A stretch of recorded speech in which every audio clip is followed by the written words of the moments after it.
여러분 무더위 가운데 강건하게 잘 지내고 계신가요? 7월 14일 수요일 한절 한 끼입니다. 오늘은 출애굽기 39장 제사장 의복을 제작하는 내용입니다. 내일까지 함께 보려고 하는데요. 이미 한 달이 지났는데 28장에서 보았던 내용이 그대로 반복이 됩니다. 그래서 구체적인 내용을 설명해 드리기보다는 몇 가지 중요한 의미를 짚어보고 또 은혜를 나눠보고자 합니다. 먼저 1절 말씀을 함께 보도록 하겠습니다. 그들은 여호와께서 모세에게 명령하신 대로 청색, 자색, 홍색 실로 성소에서 섬길 때 입을 정교한 옷을 만들고, 브살렐과 올리압은 여호와께서 모세에게 명령한 대로 성소에서 섬길 때 입을 제사장 옷을 만듭니다. 그런데 저는 여기에서 질문이 하나 생겼습니다. 왜 제사장들이 성소에서 입을 옷인데 정교하게 만들라고 하셨을까?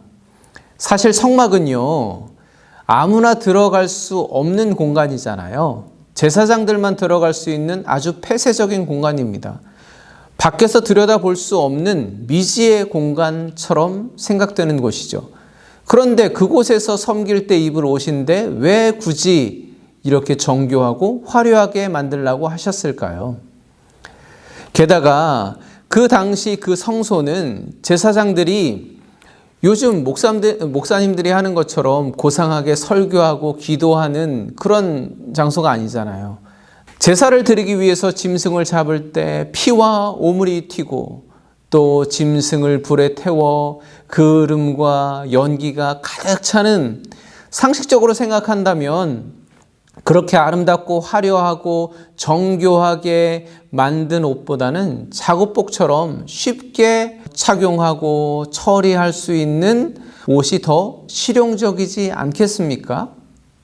하지만 하나님은 마치 성소의 휘장이 연상되는 정교하게 잘 짜여진 화려한 옷을 만들어 입히라고 명령하고 계시죠.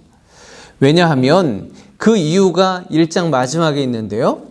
아론을 위해 거룩한 옷을 만들었더라. 성소에서 하나님을 섬기는 제사장은 거룩해야 하기 때문입니다. 저는 오늘 이 거룩함을 주제로 함께 은혜를 나눠보고자 합니다.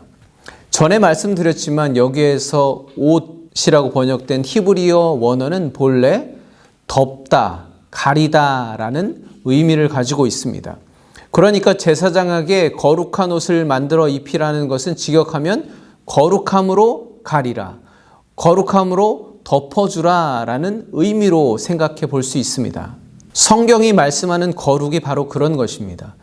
우리는 그런데 일반적으로 거룩이라고 하면 겉으로 드러나고 비추어지는 영광스럽고 신비로운 무언가를 상상하잖아요. 하지만 사실 거룩은 철저하게 가리고 완벽하게 덮어주는 것을 의미한다는 거죠. 물론 제사장이 제사장 의복을 입음으로 저 사람이 제사장이구나 라는 것을 나타내 줍니다. 기능적인 측면에서 그렇다는 거죠.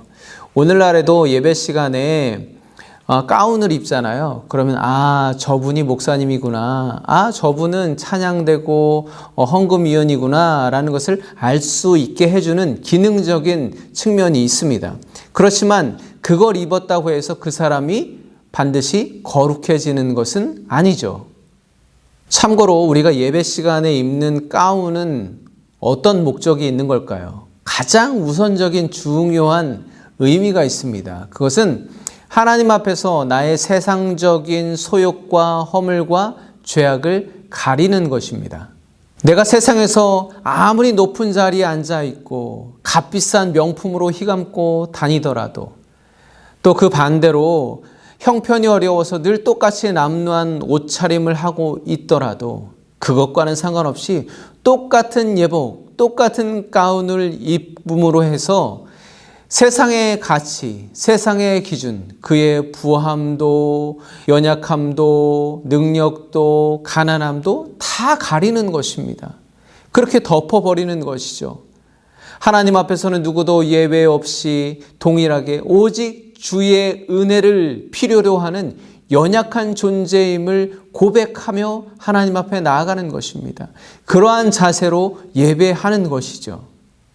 물론 당시 제사장의 옷은 어디에서 찾아볼 수 없을 정도로 화려했습니다. 그러나 그걸 입고 있는 그 사람이 그런 존재라는 것이 아니라 그가 섬기는 하나님의 형언할 수 없는 영화와 아름다움이 그를 덮고 있음을, 가리고 있음을 말해주는 것이죠. 우리는 보통 거룩을 구별됨이라고 이해합니다. 그러나 그 구별됨은 내가 다른 사람보다 경건함이 좀 특별하다, 신앙심이 훨씬 좋다라는 상대적인 개념이 아닙니다.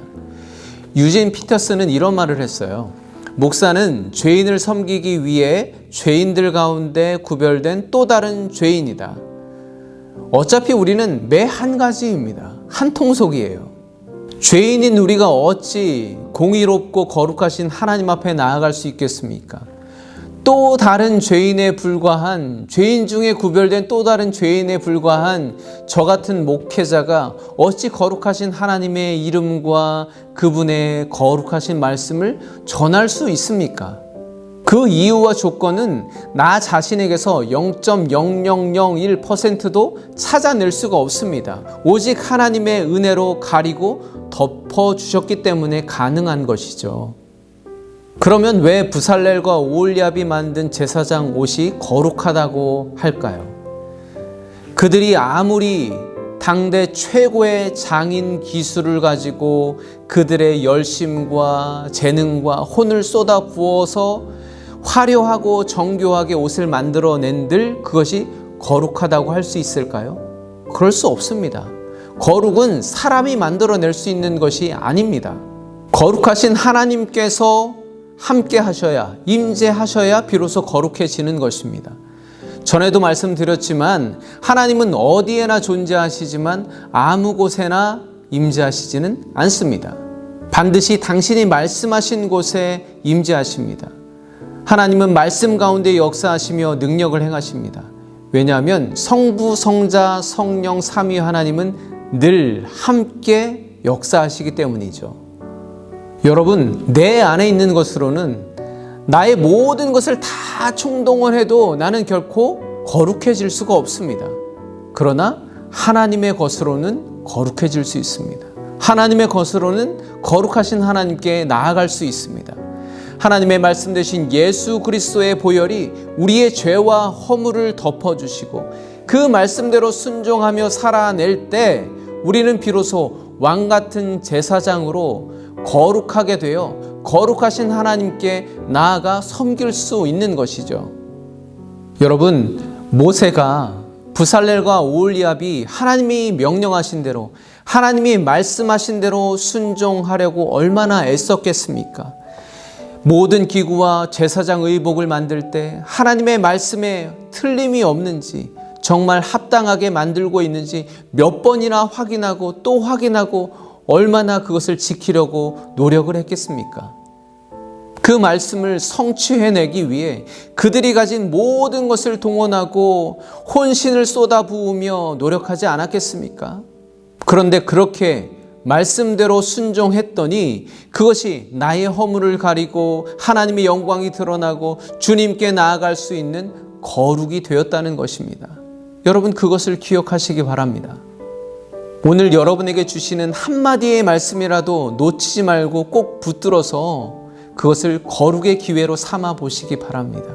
그래서 오늘 하루 여러분의 삶 가운데 거룩함이 성취되고 이루어지는 하나님의 나라를 경험해 보실 수 있기를 간절히 축복합니다. 오늘도 강건하십시오. 감사합니다.